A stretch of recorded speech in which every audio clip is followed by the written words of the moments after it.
one of the most physical things you can do because of the duration of the races. It's a 40-minute race in Formula 3, which is a long time to be at 180 heart rate and have your heart really racing. So you need to like do a warm-up on the neck, on the arms, on the core, just to be fully ready for the race. Before we go onto the track, on the grid, before the mechanics go away, like you look around and you can hear the fans. But once we have the engine on, everything stops. Under Formula 1, everyone is paying, or someone is paying for them. The more sponsors you can get, it just makes your life easier as well, because there's a lot less pressure on the family side.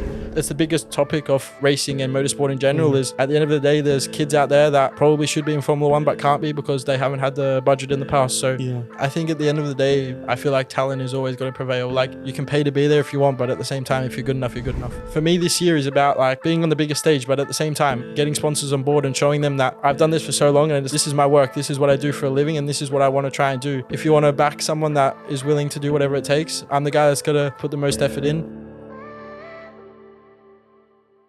Talk about the Melbourne Grand Prix, right? You said, you got to zone in. How do you actually do that? Like, what's your process in actually zoning in before a race, before a big weekend? What's your go-to process for that? Yeah, well, for me, I'm still probably learning, especially on this stage. Will be my first one on this stage, so it'll be a little bit more difficult. But in racing, we have like our engineers, our mechanics, our team managers. I have my physio who is around us, that every weekend is the same thing. So it's very easy to like get in the zone and be focused. So for us as a driver, it's just about having your routines before a race, before a day, before like the night before, what you do. But for me, it's very, very simple. Like, I have a very nice and easy, let's say, night before with my trainer, and we just speak about anything but racing, which is the main focus. And then you get to the track, you do meetings with the team. Then we do like a preparation, like a warm up, because at the end of the day, it's one of the most physical things you can do because of the duration of the races. It's a 40-minute race in Formula 3, which is a long time to be at 180 heart rate and have your heart really racing. So you need to like do a warm up on the neck, on the arms, on the core, just to be fully ready for the race. So yeah, we'd have a very much a routine every race, every day, every weekend. So it's very easy to get focused and locked in because you have the same thing every time. So it is quite easy, but the outside fans obviously is going to make it a bit different in Melbourne for me. Do you notice the fans while you're driving? The only time we notice is on the pit lane, like before we go onto the track, and then on the grid before the mechanics go away. Like, you look around and you can hear the fans, but once we have the engine on, it's like everything stops as a driver. Like, you just by yourself and there's no one else around. Is it me or am I just tripping? Like, F3 cars are very loud. Yeah. Right? Like, way louder than F1 cars. Or am I just tripping? No, it's true. But it's just because we don't have much of the electronics in the engine. Like, there's a lot more just raw power and raw engine. So F3 is probably the loudest car apart from the supercar that is at the Grand Prix. Like, the supercars are another level. Those cars, I was like, why is it so loud? Yeah, it's so loud. But the F3 cars are like deafening. Like, when you're very close to the road or the track and you're watching from the fence or whatever the case, and you're very close to it, it's like deafening. It's annoying. Like when the F3 cars were going around last year, I started walking out. I'm like, this is so loud. Yeah, but I feel like Formula 1 was so much louder 10, 20 years ago. Yeah, 100%. Which was something that I never experienced, but for sure, F1 has changed a lot because now you can barely hear them. You have to actually be at the track to know that they're there. I think in the past, you could be in my house 30 minutes away, you can nearly hear them. 100%. So when you've driven an F3 car, before the F3, what exactly were you driving? So we drive Formula 4, first of all, which is like just a lot smaller engine, a lot smaller car, a lot smaller tires. And then there's like classes in between Formula 4 and Formula 3. So you can do very different ways of going about it. You can go to a British Formula 3. You can do what I did, which is Formula Regional, which is basically a bigger F4 car that is all European tracks and all European drivers. Or you can do like a Euro Formula, which is another type of the same car, which is just like a smaller championship that has a lot more aerodynamics than the car I drove. But there's a lot of things you can do in between F4 and F3. But yeah, the main stepping stone is Formula 4, which is obviously the starting point of Formula. Then you move to like a Freca, which is what I raced, Formula Regional, which is just a bigger car, and then F4, and then obviously you have F3. Yeah. And the difference between F3 and the others, is it massive? Yeah, it is massive. Like, considering I'm probably going 30, 40 kilometers an hour faster at the end of the straights now, which is insane, and nearly 80 kilometers an hour faster than the first year of Formula. So like, it is a crazy experience that like you don't really understand it until you're driving. Because when I first drove Formula 4, I'm like, this is so fast. Yeah. Then I drove the Freck. I'm like, wow, this is crazy. Now I'm in F4 and it's, in F3, it's another world again. Yeah. So you can never expect it. But after a day as a driver, you don't even feel it, which is the crazy part of our job. Yeah, it's quite interesting. I mean, so many people won't be able to experience that. Yeah. Right? It's such a selected few that experience it, and like you guys must feel so special, right? It's amazing, right? I could only dream about doing those things, right? I'm too old now, becoming grandpa soon. God knows what's gonna happen to me. But when I look at, you know, F3, F2, F1, as a fan, as a follower of the sport, I'm taking a completely different route now. No. A lot of people in this day and age talk about how, you know, going into F1 is almost like pay to win, right? You need a rich family, you need big sponsors, all that, right? You're in the sport, right? A lot of fans make misconceptions. I've seen so many YouTube videos, so many influencers talking smack about it's pay to win, pay to win. They look at people like, you know, Lance Stroll, you know, his dad owns it, so he's there, blah, blah, blah, blah. Would you say that it is a pay to win sort of situation where you need to be cashed up? Because, you know, you're amongst the youth, right? Do you see that the sponsors have a lot of play into it? I mean, as a team, like let's say I'm a team owner, right? Realistically speaking, I'm going to go for a kid that has a good sponsor, that brings money to the team, right? Because teams need money to function, to R&D and all that stuff, marketing, blah, blah. What would your two sentences be on that? There's more than two sentences, that's for sure. But no, but under Formula One, everyone is paying, or someone is paying for them, 100%. Under sponsors, sponsors or family, whatever Okay. it might be. Okay. Under Formula One, everyone is paying. To pay to win is not really the case. Okay, to be in the best teams, you have to pay more than obviously the team that is not the strongest. But at the end of the day, you still have to drive the car.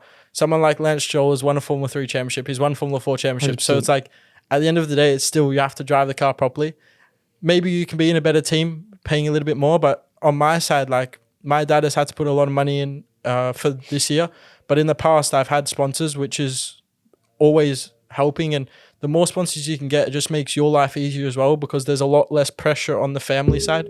Like for me, there's a lot of pressure on my parents to perform and to be able for me to do it. So for me, this year is about like being on the biggest stage, but at the same time, getting sponsors on board and showing them that I've done this for so long and it's what this is my work. This is what I do for a living. And this is what I want to try and do for the rest of my life. So for me this year on the biggest stage is about building my, let's say, profile and showing people that if you want to back someone that is willing to do whatever it takes, I'm the guy, and I'm the guy that's going to, let's say, put the most effort in. So it is definitely it's the biggest topic of racing and motorsport in general is at the end of the day, there's kids out there that probably should be in Formula One but can't be because they haven't had the budget in the past. So it's a topic that it's hard to get on, and it's something that you could talk about for hours, but at the end of the day, you still have to drive the car. So for 100%. Me, everyone can talk about paying and being in the right spot, but at the end of the day, you have to drive the car the best you can. Because funny enough, you know, you said Lance Stroll won F3. I was actually going to say, like,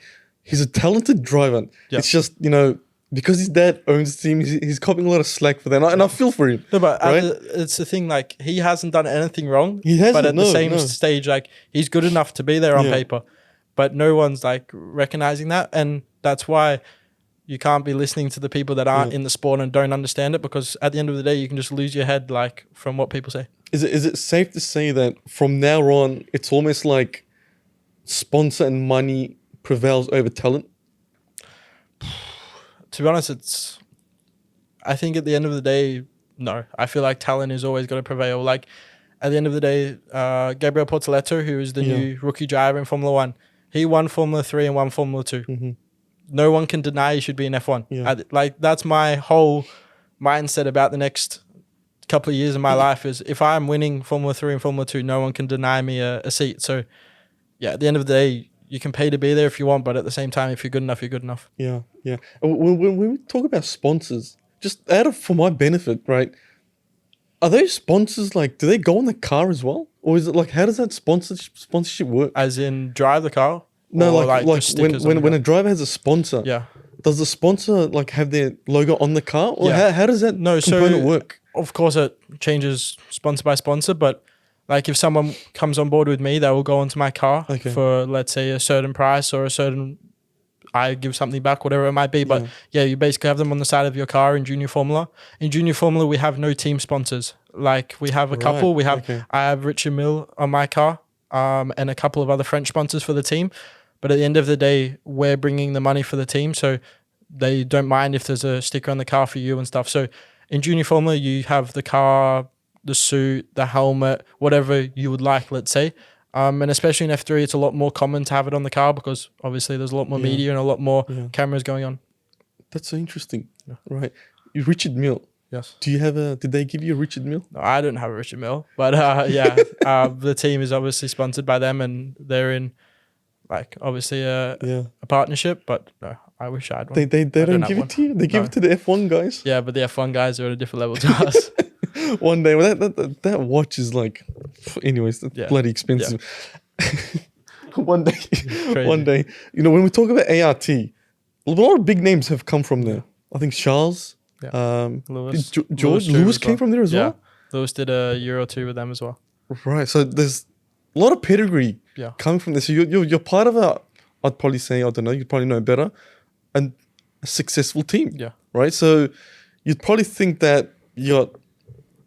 I don't know if filling big shoes is the right word, but like you're part of a team that has generated a lot of talent, right? So does that add any pressure to you? No, not at the end of the day for me. Like I've had a lot of pressure because I was part of the Ferrari Driver Academy a couple of years ago, and that was a Formula One academy that I was in, which is a big pressure. But as teams goes, they're obviously putting confidence in you to put you in the car. So at the end of the day, there's no extra pressure from the team. And it's just more of a motivation if you know you have a car that's going to be fast. And going into this year, it's a brand new car for us. And it's the new generation of car, which is quite hard to know who's going to be fast. But once the team has signed you, you know they have the confidence in you and they back you every decision you make, every race you do. They're the ones that are there. But what people don't see is the amount of effort that mechanics and engineers put in during a day. So anything they do is all for you, and their whole 12 months is towards one driver. So they have so much support for you. So it's not really an extra pressure. It's just more of a, when you do succeed, it's just so much nicer to see so many people happy. Yeah, that's true. That's true. Talking about the mechanics, another big thing that everyone talks about, apart from, pay to win stuff, is the car versus the driver. Yeah. A lot of people talk about how the car's like 80%, the driver does 20%, right? What would your honest opinion be on that? I think at the top level is probably like 70-30 at the end of the day. The driver or car? No, car. Because it's just like, at the end of the day, it's motorsport. Yeah. Like, the driver can only do so much. And at the top level, all the drivers are very, very similar and very, very close. Like, we're talking about hundredths of a second. Exactly. Like, the driver we can feel a tenth, 2 tenths. Like as a driver, you can make that up and you can improve that. And especially, I feel the level I'm driving at the moment, 2 tenths is like crazy. So when there's a second from first to 10th, at the end of the day, the guy in 10th for sure can't do the same time as the guy in P1. So at the end of the day, it is motorsport. And at the end of the day, you do need a good car. So at the peak, it's definitely a lot more to do with the car. In karting, I feel like it's probably like 50-50 or 70-30 to driver. Okay. But in Formula, like the higher you go up, the less and less it gets. Yeah. They invest a lot in their cars, man. Exactly. But like in Formula Millions. 1, Gabriel Portoletto will probably finish P18 this year in 2025. But he's easily able to be top 5, top 3 in a good car. So it's like the higher you get up in motorsport, the more it's about having a good car as well. And then some people argue the other way where they use Max and Perez as an example. Right? Because last year, it was a massive difference between the two. And then they were talking about how they were using that example to debunk the idea of where it's all the car and it's actually a lot of the driver as well, right? So when you look at a situation like how Max and Perez was, would you say that maybe Perez was maybe Max was taking the car like past its limits? Look, what would your description be on that? I feel like talking about Max is a different thing to other people. Like, he's one of the best in the world and he's a freak at what we do. Like, everyone wants to be like him. So at the end of the day, he's probably driving the car 2%, 3%, 4% better than what it should be and what it can do. But at the same time, the second driver, whoever it might be over the last 5 years, it's hard to drive and it's hard to be at 100% of that car. So at the end of the day, I don't think the second driver ever does a bad job in Red Bull. And as you've seen, there's been a lot of second drivers, but I don't think they're doing a bad job at all. It's just more that Max is doing an incredible job. And at the end of the day, that's what's the difference. In ART, there's 3 drivers. The car is the same for all of us. So it's just who's driving the best and who gets the maximum out of it. So within a team, there is nothing to do with the car. It's just all driver. But different teams, there's obviously different cars. But Max is just a freak at what he does. Yeah, being a Lewis fan, right? Usually Lewis fans hate Max Verstappen, right?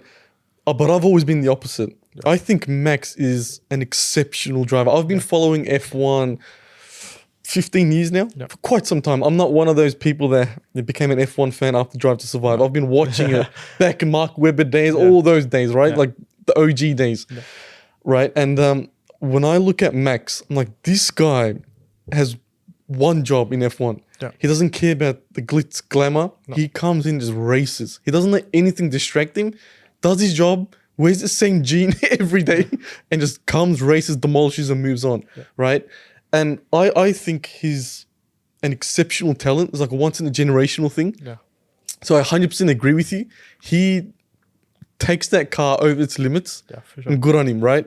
But coming back to, you know, what you're trying to achieve, right?